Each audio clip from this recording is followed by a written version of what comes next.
Mga kababayan nating seniors, kung kayo ay 60 o 65 pataas at tumatanggap ng SSS or GSIS pension, pakinggan ninyo ito ng mabuti dahil ang video na ito ay maaaring magdagdag ng libu-libong piso sa inyong bulsa ngayong Abril 2026. Hindi ito basta-basta na balita. Ito ay isang direktang babala at gabay para sa inyo, ang inyong pamilya, ang inyong kapakanan.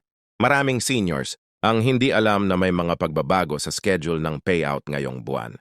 At kung hindi kayo maabisuhan, posibleng mawala kayo sa pagbabayad o maantala ang inyong pera ng ilang linggo. Mahal na mahal namin kayo kaya nandito kami para ipaliwanag ang lahat. Kung magkano ang inyong matatanggap, dakilan na ito darating at kung ano ang kailangan ninyong gawin ngayon para hindi kayo mapag-iwanan. Mayroon ding espesyal na bonus na maaaring hindi pa ninyo alam at may ilang mahahalagang babala tungkol sa mga posibleng bawas sa inyong pensyon na kailangan ninyong marinig bago pa maging huli ang lahat.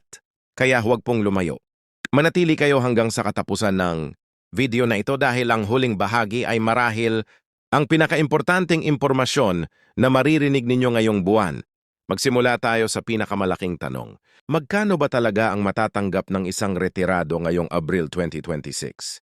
Para sa mga SSS pensioner, ang karaniwang monthly pension ay nasa pagitan ng 5,000 hanggang 18,000. Depende sa inyong mga na-contribute na taon at average monthly salary credit noong kayo ay nagtatrabaho pa. Ngunit ang average na natatanggap ng karamihan sa ating mga senior na SSS members ay nasa 7,000 hanggang 9,000 bawat buwan. Ngayon ang pinag-uusapang 40,200. Ito ay ang combined na halaga para sa mga pensioner na tumatanggap ng kanilang regular na monthly pension kasama ang isang espesyal na supplemental release na inilabas ng SSS bilang bahagi ng kanilang Enhanced Benefit Delivery ngayong April 2026. Para sa ating mga GSIS pensioner naman, lalo na ang mga dating government employees, ang monthly pension ay karaniwang mas mataas mula 10,000 hanggang 25,000 o higit pa, depende sa inyong years of service at final salary. Ang magandang balita para sa GSIS members ay ang kanilang enhanced pension ay nananatili at ang mga dating government workers na may serbisyo ng 15 taon o higit pa ay patuloy na nakatatanggap ng kanilang full pension ng walang putol. Ngayon, pag-usapan natin ang pinakaimportanteng petsa ngayong April 2026, ang April 18. Bakit? Espesyal ang petsang ito. Ang Abril 18 ay isang Sabado at ito ay ang petsang itinakda ng SSS at ng mga accredited na bangko para sa isang catch-up release ng pension payments para sa mga beneficiary na nakaranas ng technical delays or processing backlogs noong Marso. Kung kayo ay may SS Unified, Multipurpose ID o UMID card na nakalink sa inyong Union Bank, SSS account o sa kahit anong accredited bank, ang inyong pension ay dapat na lumabas sa inyong account bago mag-8 mapos ng umaga sa araw na iyon.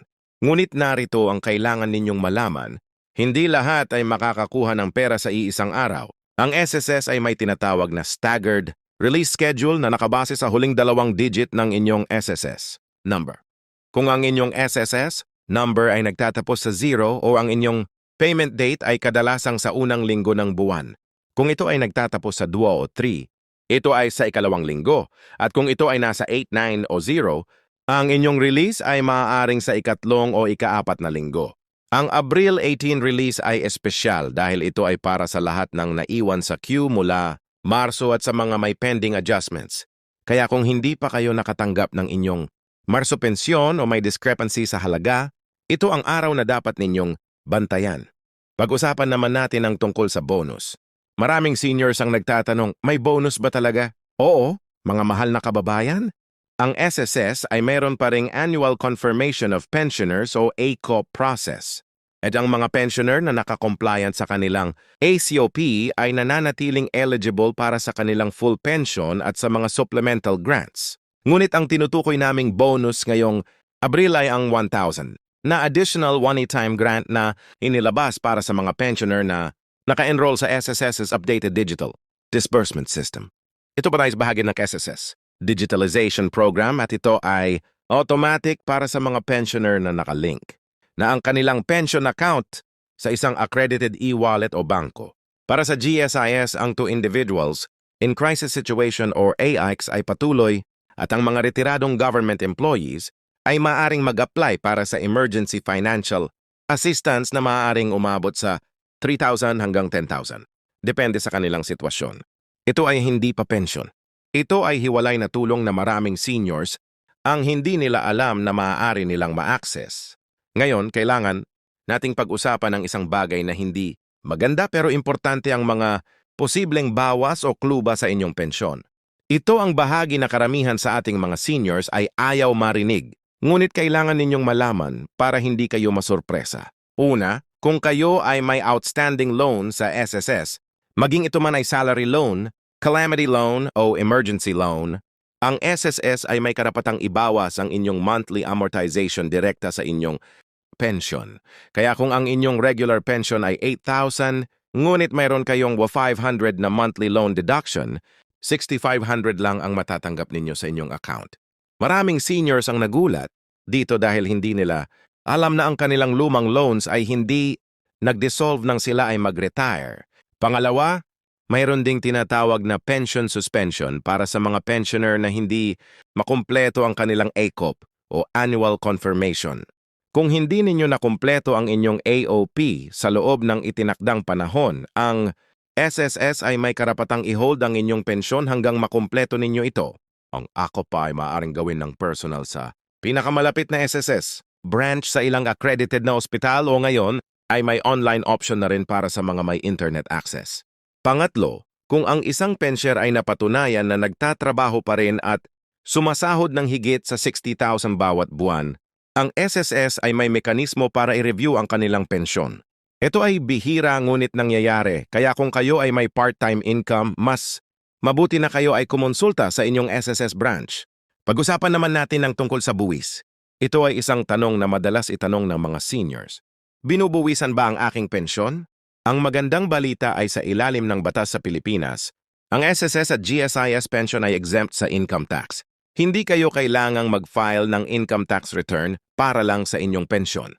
Ngunit kung kayo ay may ibang source ng kita tulad ng rental income, negosyo o investments, yung mga ito ay kailangan pang i-declare sa BIR. Ang exemption ay para sa pension lamang, hindi sa lahat ng inyong kita. Mayroon ding PhilHealth Premium Deduction na kailangan ninyong malaman.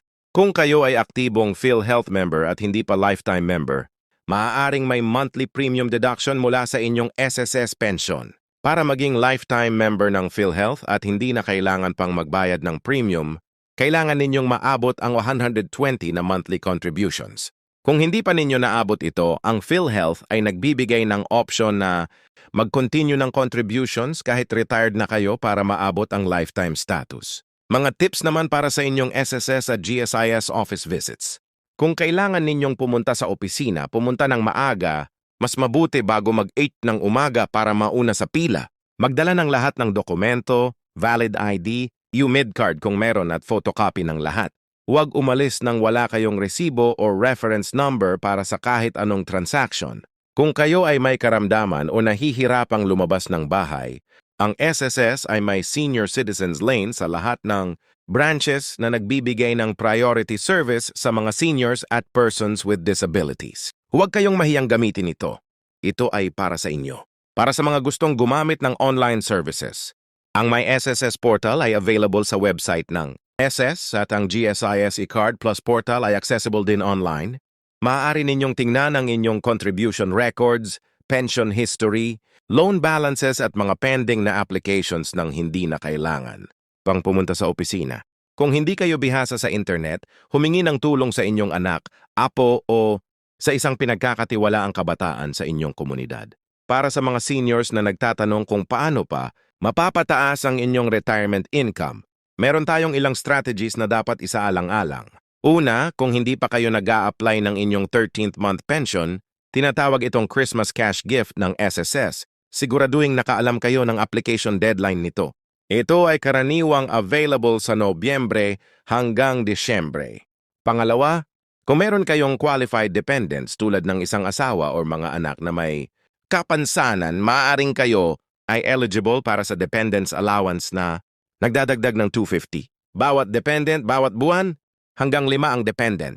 Pangatlo, suriin kung kayo ay nag-avail na ng GSIS o SSS. funeral benefit para sa mga namatay na miyembro ng inyong pamilya na SSS o GSIS member. Ang benepisyong ito ay maaaring mag-abot ng 20,000 hanggang 40,000 at maraming pamilya ang hindi nag-a-apply dahil hindi nila alam. Doon bago tayo magtapos, nais naming ipaalala sa inyo ang isa pang mahalagang bagay. Ang scam at fraud ay lalong nagiging widespread laban sa ating mga seniors. Tandaan, ang SSS at GSIS ay hindi kailanman magtatawag sa inyo para humingi ng inyong password, PIN o number sa telepono. Kung may tumawag sa inyo na nagsasabing kailangan nilang i-verify ang inyong account bago mapalaya ang inyong pensyon, iyan ay scam. Ibaba ang telepono at tumawag sa opisyal na hotline ng SSS sa 1455 o ang GSIS sa kanilang direktang linya para i-verify ang anumang impormasyon. Mga minamahal na seniors, kayo ang puso ng inyong pamilya at ng aming bansa. Ang inyong mga tao ng pagtatrabaho at pagbabayad ng kontribusyon ay hindi dapat mawala dahil sa hindi vedado na impormasyon o sa isang napalayang deadline.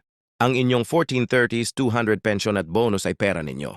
Ipinagawa ninyo ito sa buong buhay ninyo at kayo ay may karapatang matanggap ito ng buo at sa tamang oras.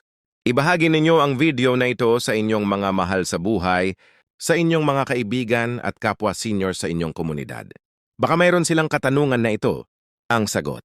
Mag-subscribe kayo para sa mga susunod na updates at huwag kalimutang pindutin ang notification bell para hindi kayo mapagwanan sa susunod na importanteng balita. Hanggang sa muli. Ingat kayong lahat. Mabuhay ang ating mga seniors.